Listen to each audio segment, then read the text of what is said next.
সময় জনগণকে বঞ্চিত করে উন্নয়নের নামে লক্ষ লক্ষ কোটি টাকা বিদেশে পাঠানো হচ্ছে। আপনারা দেখতে পাচ্ছেন জনদুর্ভোগ সৃষ্টি করা হচ্ছে, সচিবালয়ে জরুরি খুব করার চেষ্টা করা হচ্ছে। আপনারা জানেন যে আওয়ামী লীগ সরকার দীর্ঘ সময় জনগণকে বঞ্চিত করে উন্নয়নের নামে লক্ষ লক্ষ কোটি টাকা বিদেশে পাঠানো হচ্ছে।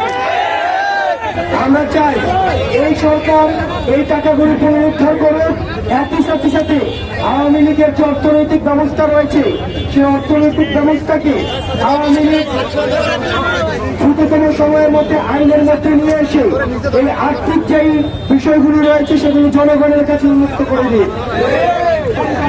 আমরা এনসিপির বার্তা নিয়ে আপনাদের কাছে এসেছি।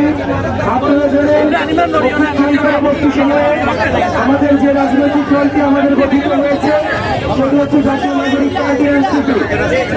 এনসিপির পক্ষ থেকে আমরা আপনাদেরকে আমাদের এনসিপির সদস্য হয়ে আমরা আহ্বান জানাতে আপনাদেরকে এসেছি।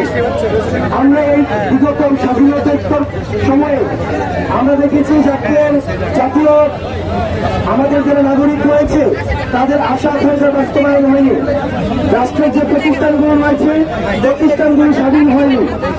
আজকে আমি যখন এখানে কথা বলছি সচিবালয়ে আপনারা দেখতে পাচ্ছেন জনদুর্ভোগ সৃষ্টি করা হচ্ছে, সচিবালয়ে জরুরি খুব করার চেষ্টা করা হচ্ছে। আমরা চাই এই যে রাষ্ট্রীয় প্রতিষ্ঠানগুলো রয়েছে তারা জনগণের হোক।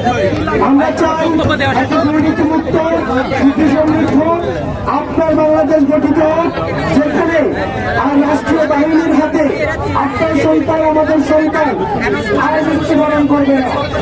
আমরা চাই বাংলাদেশে আর বেশিরভাগ নাটকের ফর্মে আর না আসুক। যারা জনগণের প্রতিনিধিত্ব করবে তারা শুধুমাত্র জনগণের কাছে দায়বদ্ধ থাকবে। আমরা চাই বেশিরভাগ আমলে যে নির্বাচনগুলো হয়েছে সেই নির্বাচনগুলিকে যেন বাতিল করা হয়। আমরা চাই বিচারের কার্যক্রম যেন খুব দ্রুততম সময়ে শুরু করা হয়।